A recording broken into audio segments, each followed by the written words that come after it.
भारत सरकार ने देश का बजट, नए सत्र का बजट पिछले कल घोषित कर दिया और इस बजट को लेकर लोगों की जो प्रतिक्रियाएं हैं वो बहुत मिलीजुली सी रही। इसी संदर्भ में इस बजट परिचर्चा में हमारे साथ हैं कांग्रेस पार्टी के प्रवक्ता दीपक शर्मा जी। दीपक शर्मा जी, आपका स्वागत है। धन्यवाद। और expert chartered accountant Rajiv Sharma ji जो हमारे साथ उपस्थित हैं। बजट को लेकर अपनी इनके विशेष टिप्पणियां हम इनसे जानना चाहेंगे। कुल मिलाकर ये बजट किस दिशा में जा रहा है और देश को किस दशा और दिशा निर्धारित करेगा, इस पर हम अभी चर्चा करने वाले हैं। तो शर्मा जी, बजट को लेकर जो पहला एक इम्प्रेशन आपने फील किया वो क्या था? देखिए, ये बजट जिस ढंग से प्रस्तुत हुआ, इस बजट को लेकर बहुत आशाएं इसलिए थी कि कोविड-19 के बाद के जो बजट था उसके ऊपर बहुत गंभीरता के साथ काम होना चाहिए जी।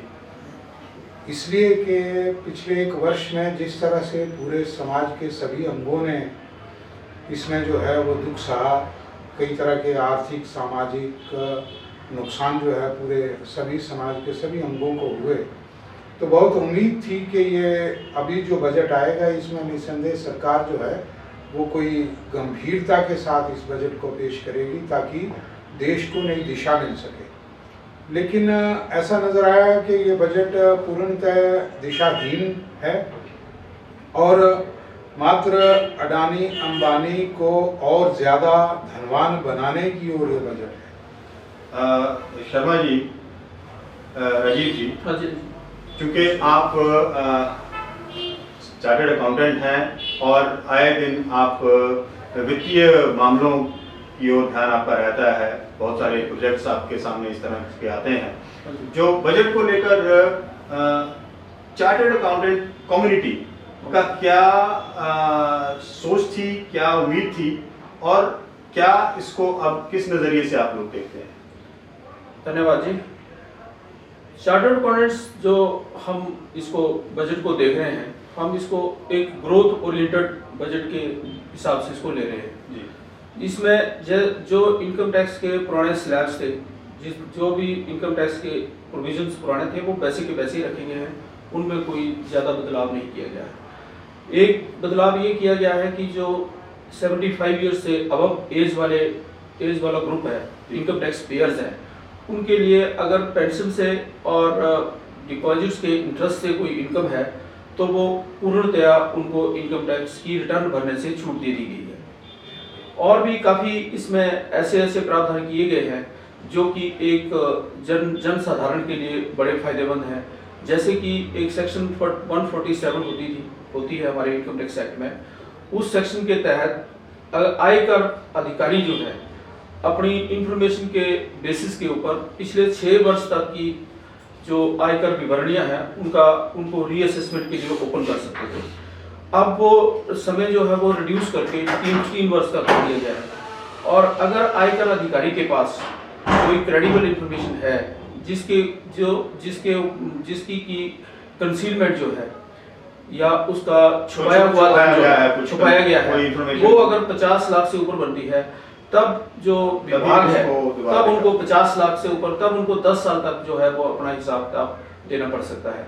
तो इसलिए हम लोग सभी यही समझते हैं कि आयकर विभाग के आयकर के हिसाब से ये बजट जो है वो काफ़ी अच्छा है और मध्यम वर्गीय बजट इस करके बोल सकते हैं क्योंकि पिछले वर्ष जो बजट आया था उसके हिसाब से इस वर्ष जो इनकम टैक्स की रिटर्न्स भरी गई हैं वो लगभग डबल हो गई हैं। पहले 3 करोड़ 40 लाख रिटर्नें भरी गई थी, इस बार जो है वो 6.5 करोड़ के करीब की रिटर्न। इन वाइडर पर्सपेक्टिव जैसे हम इस बजट को देख रहे हैं, हाँ जी, तो एक जनरल इम्प्रेशन ये आ रहा है लोगों की तरफ से कि मध्यम वर्ग को ही सबसे ज्यादा नुकसान ये बजट दे रहा है, जैसा ये शर्मा जी कह रहे हैं। दीपक जी, आपको इस पर टिप्पणी करना चाहेंगे? बिल्कुल बिल्कुल। देखिए, मध्यम वर्ग के लिए तो इस बजट में है ही कुछ नहीं। सबसे आवश्यक चीज़ ये थी के जो मध्यम वर्ग है, जिसके आय के साधन सीमित हैं, चाहे वो सरकारी नौकर है, ये सिर्फ आयकर इनकम टैक्स की रिबेट की तरफ ही सिर्फ मामला नहीं है कि आपने इनकम टैक्स में रिबेट दे दी या नहीं दी। निस्संदेह रिबेट जो है वो बढ़नी चाहिए थी, वो भी एक ज़रूरी आवश्यक जो है वो इस वक्त पहलू था। लेकिन सबसे ज़रूरी बात कि अगर देश की आर्थिकी को बढ़ाना है तो उसके लिए आपको कृषि क्षेत्र में बहुत कुछ करने की आवश्यकता थी। लेकिन वो बजट कह रहा है कि कुछ इस बार बजट में कृषि फार्मिंग सेक्टर के लिए कुछ बजट इंप्रूव। देखिए, कृषि में इन्होंने 20,000 करोड़ की जगह 15,000 करोड़ कर दिया, 7.5% वहाँ पे कम किया बजट इन्होंने कृषि के लिए। दूसरी बात कि किसानों के उनकी आर्थिकों को उठाने के लिए जिस तरह से इनको वो देना चाहिए थे, वहाँ पे साधन उपलब्ध करवाना चाहिए थे, वो कोई उपलब्ध नहीं करवाए। उल्टा जो कृषि का बजट है, जो आप पिछले साल से देखिए, उसमें से 7.5% कम है। 20,000 करोड़ से 15,000 करोड़ जो है वो उस पर कर दिया। इस हिसाब से तो 25% कम हो गया। हाँ, 25% कम हो गया। 7.5% जो इनकी जानकारी है ऑफिशियल कि हमने 7.5% कम किया है। दूसरी महत्वपूर्ण बात यह है कि बेरोजगारों को रोजगार देने के लिए देश में बहुत बड़ा तबका कोविड-19 के बाद जो है वो बेरोजगार हुआ है। उस तबके को रोजगार प्राप्त करने के लिए किसी तरह के कोई साधन उपलब्ध नहीं करवाए गए हैं। शर्मा जी, क्या इसमें जॉब जनरेशन के लिए क्या इसमें एक एम्प्लॉयमेंट जनरेशन का, और इससे पहले हम कृषि के बारे में बात कर लेते हैं। कृषि के बारे में जो जैसे शर्मा जी अभी दीपक शर्मा जी बता रहे थे कि कृषि के बारे में जो बजट है वो कम कर दिया गया है। इसके साथ ही मैं इनको ये बताना चाहूंगा कि बजट में 1000 ई मंडीज का प्रोविजन रखा गया है, जो कि किसानों के हित के लिए है।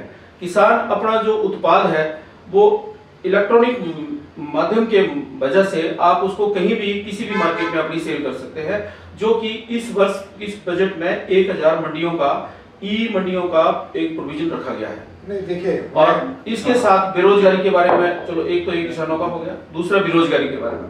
बेरोजगारी के बारे में मैं दीपू जी से सहमत इस करके नहीं हो रहा हूँ, क्योंकि जो ये बजट है इसमें जैसे आपने देखा कि हर इसमें रोड्स को कंस्ट्रक्शन के लिए, इंफ्रास्ट्रक्चर डेवलपमेंट के लिए मैक्सिमम पैसा इसमें दिया गया है।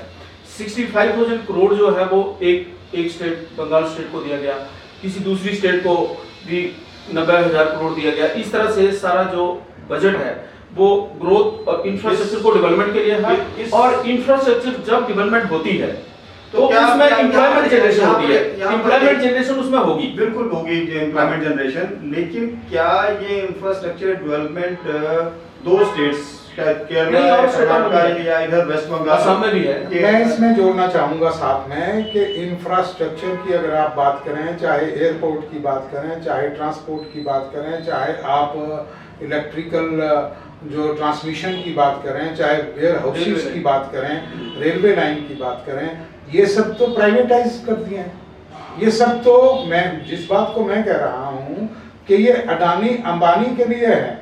आप उसमें समझ रहे हैं कि अगर रोजगार पैदा होगा तो प्राइवेट सेक्टर में जिस तरह से अडानी अंबानी के रोजगार को आप देखें, मैं उदाहरण देकर कहना चाहूँगा, आप देखिए कि अभी जो भी ये जियो का जितने भी लोगों ने प्रोजेक्ट लिए हैं, जियो पे जिन लोगों ने काम किया, 50-50 करोड़ के जिन लोगों ने काम किए, आज उन लोगों से हमारी बातचीत वो फीडबैक दे रहे हैं कि उन्होंने 50 करोड़ का काम किया, 10% उनका पैसा वो रोक कर उनका मार कर बैठ गए हैं। प्राइवेट कंपनीज के ऊपर किसी तरह का कोई, वो तो उल्टा शोषण है उन लोगों का, और वो कह रहे हैं कि हम लोग तो फंस गए, हम उस इसमें इनके बहकावे में आ गए, हम आकर्षित हो गए कि इतना बड़ा प्रोजेक्ट आपने। दूसरी आपने बात की कि ये बंगाल में और उधर, ये सिर्फ चुनावी दृष्टि से कहा गया है। आपको हिमाचल प्रदेश की मैं बात करता हूँ, पिछले लोकसभा चुनावों में 69 नए जो हैं वो 4 लेन्स बनाने के लिए 72,000 करोड़ रुपए की घोषणा हुई थी, और बड़े जोर शोर से हुई थी उसको नेशनल हाईवेज की। और उसके लिए कहा गया था कि सरकार जो है वो इन नेशनल हाईवेज को जो है वो पूरे प्रदेश में जब लोकसभा चुनाव थे तो ये मुख्य मुद्दा था भारतीय जनता पार्टी का कि हम 72,000 करोड़ रुपया प्रदेश में खर्च कर रहे हैं। आज क्या स्थिति है 3 साल बाद? आज स्थिति ये है कि उनमें से एक भी रोड की जो है वो शुरुआत नहीं हो पाई है, उल्टा सरफेस ट्रांसपोर्ट मिनिस्ट्री ने उनको रिजेक्ट कर दिया गया है, ये डीपीआर तक तो बना नहीं पाए।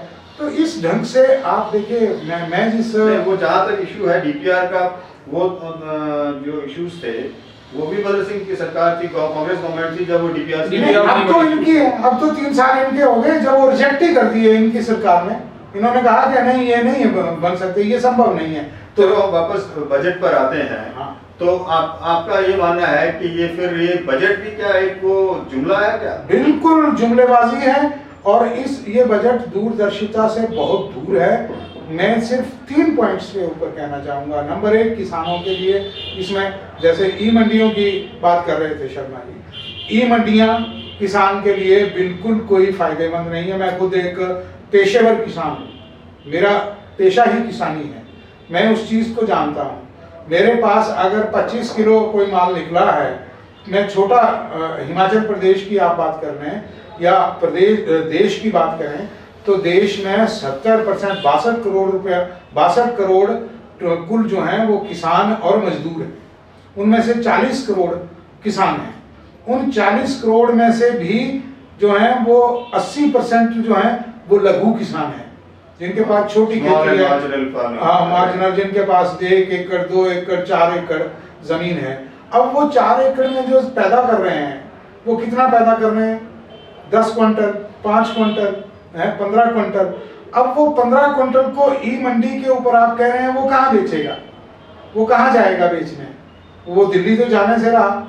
मैंने अगर 25 किलो यहाँ पे अगर 4 क्विंटल मेरी जो है वो इस बार आपकी सोयाबीन क्या इस ई मंडी का शर्मा जी ऐसा प्रोविजन होता है कि वो ई मंडी में आपने अपने घर से ही बैठ के उसको अपनी बोली लगानी है, और आपके ही द्वार से आके वो जो भी आपका सामान उठाएगा वो वहीं से उठाएगा। आपने कहीं लेके नहीं जाना है, आपका चाहे वो 15 क्विंटल है चाहे आपका 50 क्विंटल है, उसका कोई इफेक्ट नहीं है। ई कॉमर्स की बात आ रही है। ई कॉमर्स और ई मंडी, ई कॉमर्स में मसला ये तो नहीं है कि वो घर से उठा के लेके जाएगा। मसला ये है कि वो अगर आपका कोई प्रोड्यूस है, कोई प्रोडक्ट है, तो आपको वो कुरियर करना है, वो आपको भेजना पड़ेगा जहाँ से भी आपका ऑर्डर आ रहा है। तो ओनली अब वो फैसिलिटी क्या हमारे गांव तक उपलब्ध होगी या नहीं? नहीं, संभव नहीं है, संभव नहीं है, हमारे यहाँ संभव नहीं है। इस क्यों संभव नहीं है? हमारा ट्रांसपोर्टर्स है वो आपके गांव से आपका प्रोड्यूस उठाएंगे और जहां भी पहुंचाना होगा वो पहुंचाएंगे। ई मंडियों से वो भी एक कोरियर ही हो गया, जैसे आप कोरियर की बात कर रहे हैं, वो कोरियर ही हो गया, that is one sort of courier. लेकिन ई मंडी पे रेट की अगर आप बात करें तो वही तो बात कह रहा हूं मैं कि आप उसका ताज़ा उदाहरण है कि हमारे यहाँ पे मक्की इस बार जो है जो पैदा हुई, ईश्वर ने बहुत अच्छी फसल मक्की की हिमाचल प्रदेश को दी, और इसके बाद हम बिहार के बाद सबसे ज़्यादा मक्की पैदा करने वाला राज्य हिमाचल प्रदेश है, बिहार के बाद जो इनके आंकड़े हैं उन आंकड़ों के अनुसार। लेकिन हमें उस मक्की का रेट जो है वो 600, 700, 800 रुपया क्विंटल मिला यहाँ पर, क्योंकि हमने पैदा अब वो उस मक्की को लेकर, और भाव क्या जा रही है वो, और इसका जो है एमएसपी क्या था, सरकार कह रही है हमने एमएसपी खत्म नहीं किया, 1740 रुपए एमएसपी था। किसने इसको सुनिश्चित बनाया कि वो 1740 रुपए में बिके? जबकि किसान होने के नाते मैं आपको बताऊं 2650 रुपए में मक्की हमें पड़ती है लागत, और उसके ऊपर 1000 रुपया हमें और मिलना चाहिए, तो वो 3500 रुपए से नीचे तो किसान को वो 12 ही नहीं खाती है। लेकिन हमें कितना मिल रहा है? 600, 700, 800 रुपया। अब किसान क्यों बोएगा? इस माहौल में क्या शर्मा जी और आप दीपक जी, ये आपको कहीं ऐसा लगता है कि जो किसान आंदोलन है इसका इम्पैक्ट कहीं इस बजट पर देखने को मिल रहा है? देखिए, मैंने तो ये महसूस किया है कि किसान आंदोलन से खुन्नस खाकर इस सरकार ने किसानों के लिए इस बजट में प्रावधान नहीं किए जो होने चाहिए। जो ये कह रहे हैं वो किसानों के फायदे के नहीं है। इनको तो अगर ये जिस ढंग से बात कर रहे हैं, देश के किसान को उसकी खेती में सबसे आवश्यक चीज ये है वो बोना जानता है, उसको मालूम है कि मैंने कैसे बोना है, उसको आकर ये सिखाना शुरू कर देते हैं, ऐसे नहीं ऐसे बो, ऐसे नहीं ऐसे बो। उसको अपने हर खेत की तासीर मालूम है कि इस खेत में क्या हो सकता है, दूसरे खेत में क्या हो सकता है, तीसरे में क्या हो सकता है। उसको आवश्यकता क्या है कि जो उसका खर्चा है, जो उसको बोने का खर्चा है, एक ट्रैक्टर जो है 1 घंटे का 950 रुपया ले रहा है वहां पे। अब वो 950 रुपया उसकी कॉस्ट अगर 1 घंटे की उसको आ रही है, उसके 3 खेत हैं, तो उसका पहले ही लागत जो है वो बैठ जाती है 4 गुना ज्यादा। तो उसके खर्चा कैसे दूर हो। उसको आज दूसरी पोजीशन क्या है कि लेबर की प्रॉब्लम है। उसको हर चीज, पहले तो ऐसी व्यवस्था थी कि हर घर के आदमी अपने आप काम किया करते थे, लेकिन बजट में प्रावधान किया जाता है, प्रावधान किया गया है इसका, लेबर का प्रावधान होता है। साथ में लेबर इसका जो खाद है जो खाद यूज करते हैं, यूरिया खाद या कोई और खाद, उसके ऊपर जो है वो ड्यूटी घटाई गई है। तो उससे वो एक किसानों के लिए फायदे की बात है। और जो आप बोल रहे हैं कि एमएसपी पे नहीं खरीदा जा रहा है, मशीनरी के ऊपर भी कोई रिलीफ मिला है? नहीं मिला। मशीनरी के ऊपर as it is direct relief तो कोई नहीं मिला है, परंतु जब लोहे पे ऊपर और स्टील के ऊपर जब बेसिक कस्टम ड्यूटी जो है वो रिड्यूस कर दी गई है, तो उस हिसाब से सारी जो मशीनरी है वो उसी कंपैरेटिवली चीपर रेट पे जाएगी, चीपर हो जाएगा। तो बेसिक कस्टम ड्यूटी जो है that has been reduced to 5%। Health sector और एजुकेशन सेक्टर पर भी बहुत बात हो रही है इस बजट में। क्या हेल्थ सेक्टर के लिए कैसा आप देखते हैं ये जो प्रोविजंस किए गए हैं? हेल्थ सेक्टर के लिए इंश्योरेंस का प्रोविजन रखा गया है, वो पहले भी चला हुआ है।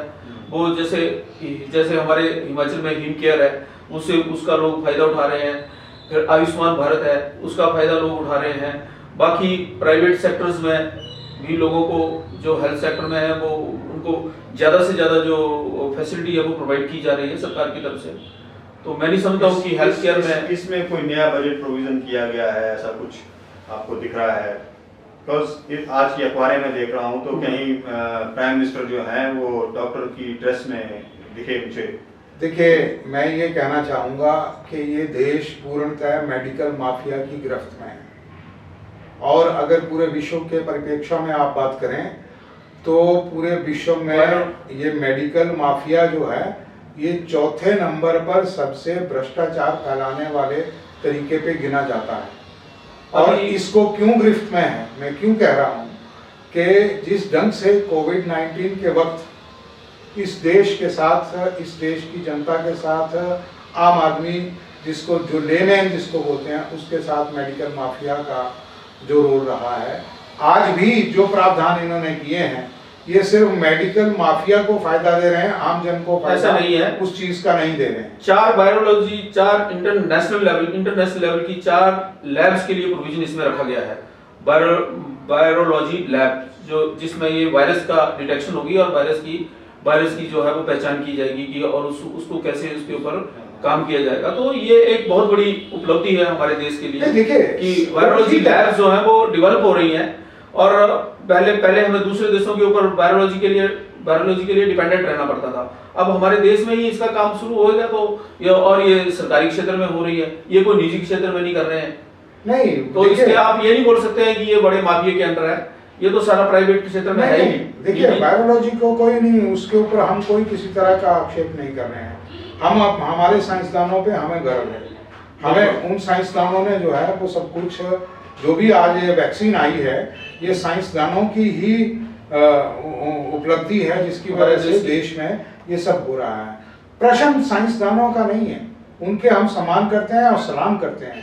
प्रश्न ये है कि जो देश में चीजें बेची जा रही है, जो 2 रुपए की चीज 200 रुपए में बिकती है, मेडिकल की खासकर बात करना चाहता हूँ मैं कि मेडिकल में एक मेडिसिन जो है वो 2 रुपए की उसकी कॉस्ट पड़ती है, या उसके जो आपके टेस्ट करने का जो एक सिस्टम इन्होंने डेवलप कर रखा हुआ है कि टेस्टिंग की कॉस्ट उसकी 20 रुपए आती है, और लेकिन उसमें जो आम आदमी है उससे 2000 रुपए लिए जाते हैं। इस चीज के ऊपर बजट में इस ढंग का प्रावधान करना तभी तो मैं कह रहा हूं कि दूरदृष्टि के साथ अगर आप इस बजट को पेश करते तो ये चीज़ों का प्रावधान लोगों को आप करते कि हर जगह आप लैब स्थापित, जिस ढंग से लैब्स को इन्होंने स्थापित किया है ये गवर्नमेंट ने, या मेडिसिन्स की आप बात कर रहे हैं, उनमें किसी तरह की रोक, किसी तरह की वो चीज़ें नहीं तय की गई हैं।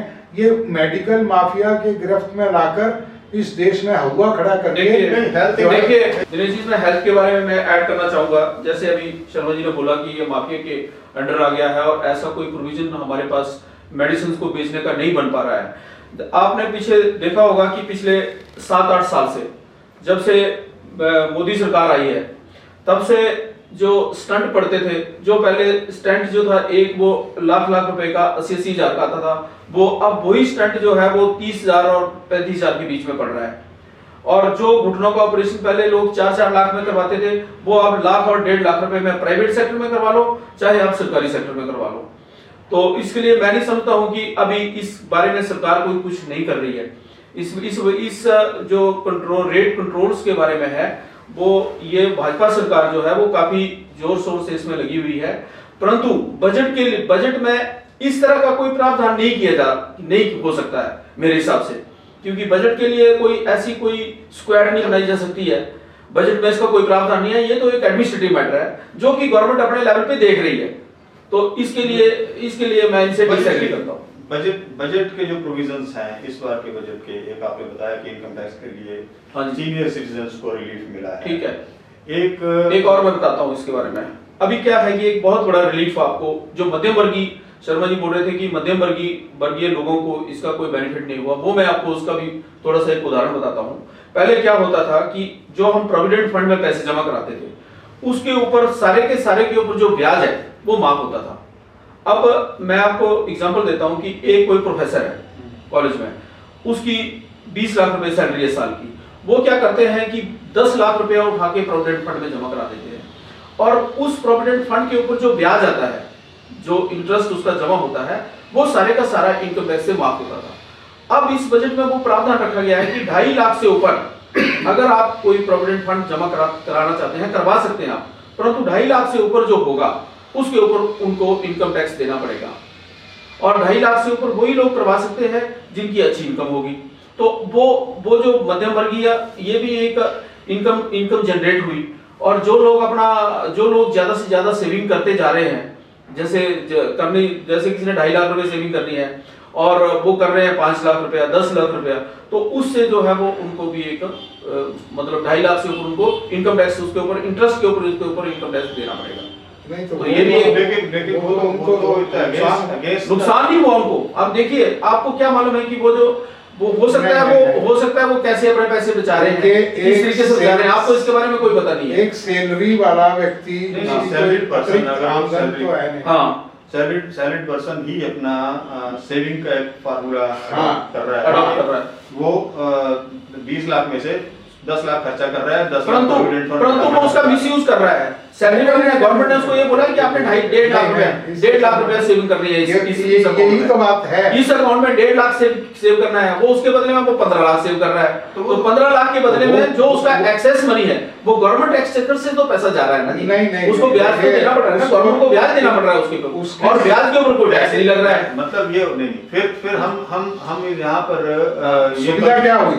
यहाँ तो वो जो ये तो सुविधा लेने के लिए कुछ गला घोटने वाली बात हो गई। हाँ, कि ये तो मतलब कर्मचारी का गला घोटना, क्योंकि उसकी तो सच्चाई की वो तो उसका इनकम टैक्स दे ही रहा है, जो इनकम उसने जनरेट की है, बिल्कुल दे रहा है, वो उसके ऊपर इनकम टैक्स दे रहा है, और उसके बाद जो पैसा बच रहा है वो उसको सेव कर रहा है। परंतु गवर्नमेंट ने ये बोला है कि आपने कितनी सेविंग करनी है। नहीं, इससे मतलब ये होगा कि गवर्नमेंट ने आपकी सेविंग के ऊपर भी रिस्ट्रिक्शन लगा दिया।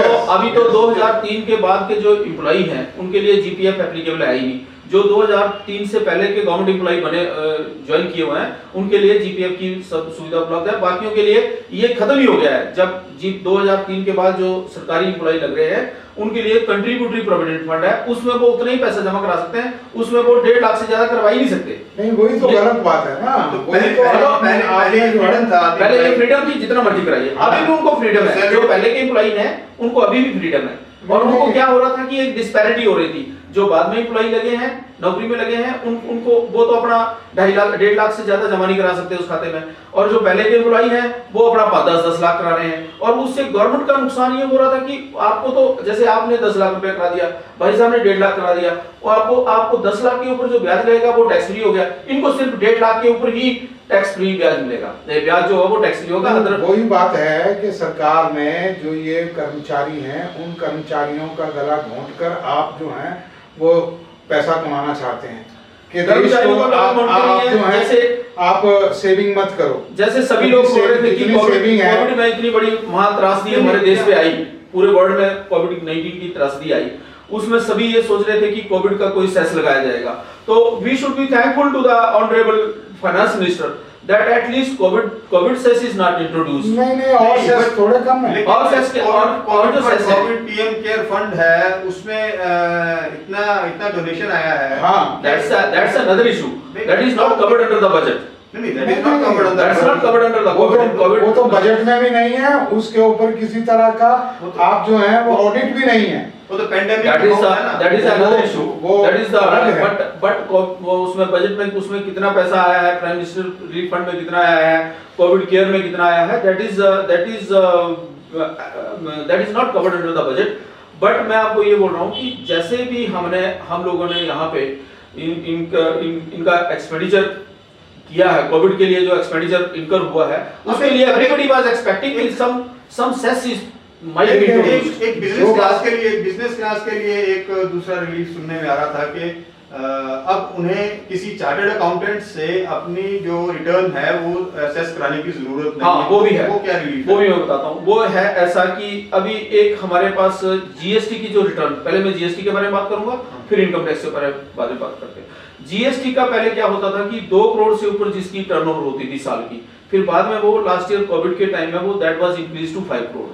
जिसकी टर्नओवर 5 करोड़ से ऊपर होती थी उसको एक चार्टर्ड अकाउंटेंट से ऑडिट कराना पड़ता था जीएसटी का, वो अंडर सेक्शन 35(5) सब section 5। Now that section has been deleted.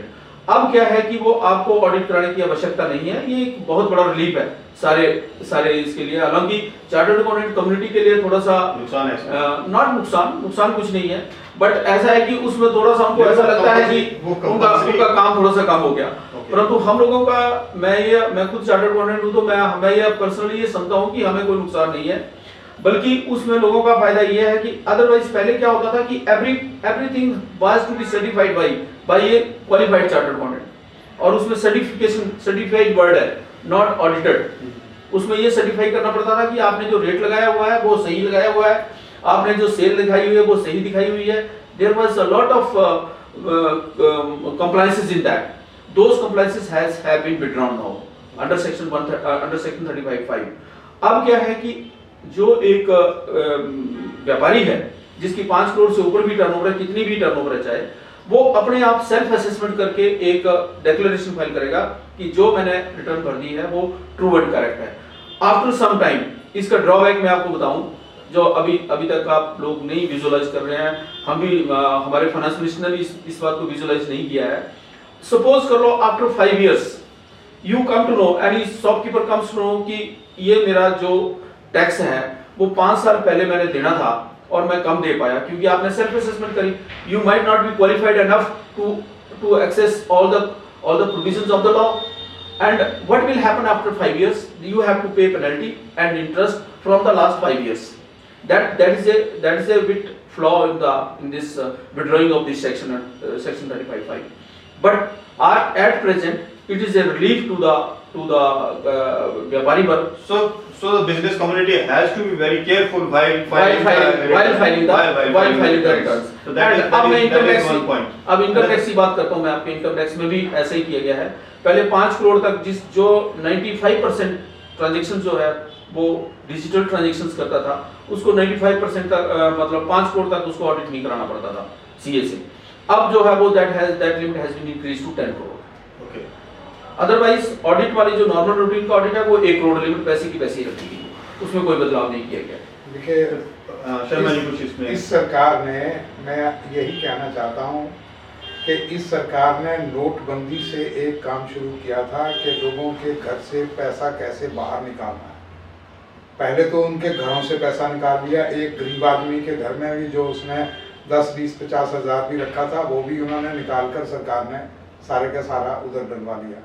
अब जो सेविंग है उसका भी पैसा उधर डलवा लिया। ये सरकार आम जनता के पैसे को निकाल कर सिर्फ अडानी अंबानी को दे रही है। मैं सिर्फ इतना कहना चाहता हूँ। ये तो एक एक्सक्यूज Presumption, presumption है, assumption है कि एक नहीं, आपके सामने देखिए, ऐसा नहीं है। हमें बड़ा गर्व ऐसा होता नहीं था है, जब कोई हम काम करेगा। रेलवे स्टेशन पे देखते थे, ये उत्तर रेलवे, ये दक्षिण रेलवे है, ये भारतीय रेलवे। अभी मैं गया हुआ था मैं जयपुर, तो मैंने देखा वहाँ पे वहाँ लिखा हुआ अडानी रेलवे। आपको कितना देश के एक किस्म से हमारी भावनात्मक इस पर ठेस पहुंच रही है कि आपको अब वो जो है जो सबसे हमारी लाभ देने वाली परिसंपत्तियां थी उनको आपने प्राइवेट इसमें क्यों दे दिया? प्रश्न ये है। हाँ, आप कहो कि आपने नई कुछ इजाद किया हो, एक भी आप सरकारी उपक्रम बना नहीं पाए, और जो सरकारी उपक्रम फायदे में थे उनको आपने जो है वो प्राइवेट कर दिया। एग्जाम्पल आपके सामने है, BSNL हिंदुस्तान में पूरे वर्ल्ड में सबसे बड़े नेटवर्क का, इससे बड़ा नेटवर्क किसी भी और दूसरे इसका नहीं था विभाग का जो BSNL का था। आज BSNL की पूर्णतः हत्या की गई है, BSNL को मारा गया और उसकी जगह जो है वो आपने जियो और दूसरों को उठाकर जो है उनको फायदा पहुंचाया। जबकि BSNL हमारे टाइम में जब ये शुरू हुआ था तो ऐसा कहा जाता था कि घराटों में भी जो है वो टेलीफोन लगे हैं, क्योंकि सुविधा इतनी ज्यादा, वो जो व्यवस्था थी वो उस वक्त 1995 में जो है वो अगले 25 वर्ष बाद जो व्यवस्था आनी थी वो हिमाचल प्रदेश में खासकर थी। दिल्ली जैसी जगह पे, दिल्ली से गुड़गांव और दूसरी जगह वहां पे STD कोड लगाना पड़ता था, लेकिन हिमाचल प्रदेश पूरा जो है वो एक नेटवर्क में था। ऐसा ही पूरे देश में हुआ बाद में, लेकिन उसको मार दिया गया, उसकी हत्या कर दी गई। आज हालत ये है कि वो लोग जिन्होंने BRS ली है उन लोगों को पिछले साल जनवरी में उन्होंने BSNL ने बहुत से लोगों को जो है वो BRS दे दी थी जनवरी महीने में, 31 जनवरी को। उनको आज दिन तक उनके जो है ना उनको जो है पेंशन मिल रही है, ना उनको वो पैसा जो उनका मिलना था वो पैसा मिल रहा है। ये इश्यूज बहुत लंबे हो जाएंगे। हम बजट के ऊपर चर्चा कर रहे हैं, तो बजट में जैसा शर्मा जी ने कहा कि वहाँ बहुत सारी सुविधाएं और बहुत कुछ नया वहाँ पर है। उधर दीपक शर्मा जी ने स्पष्ट किया कि ये एक बजट नहीं बल्कि एक छलावा है, और वो इस बजट से संतुष्ट नहीं है। कांग्रेस पार्टी का भी एक इसी तरह का जो विचार है वो इनका विचार है। उधर चार्टर्ड अकाउंटेंट राजीव शर्मा जी ने हमें बहुत विस्तार से बताया कि छोटी छोटी चीज़ें जो हमें शायद दिख नहीं रही हैं वो इस बजट में हैं, और इससे देश को एक नई दिशा और व्यवस्था को और वित्तीय सहायता को, देश के वित्तीय और राजस्व को एक नई दिशा मिल सकती है। तो देखते हैं कि ये बजट कुल मिलाकर किस तरह से करवट लेता है और आम आदमी को इसका क्या फायदा मिलता है, ये आने वाले दिनों में सामने आ जाएगा। इन्हीं शब्दों के साथ आपसे इजाजत चाहूंगा। आपका बहुत बहुत धन्यवाद दीपक शर्मा जी, राजीव शर्मा जी, धन्यवाद जी। आपसे फिर मुलाकात करने का मौका मिलेगा इन्हीं शब्दों के साथ। Thank you very much.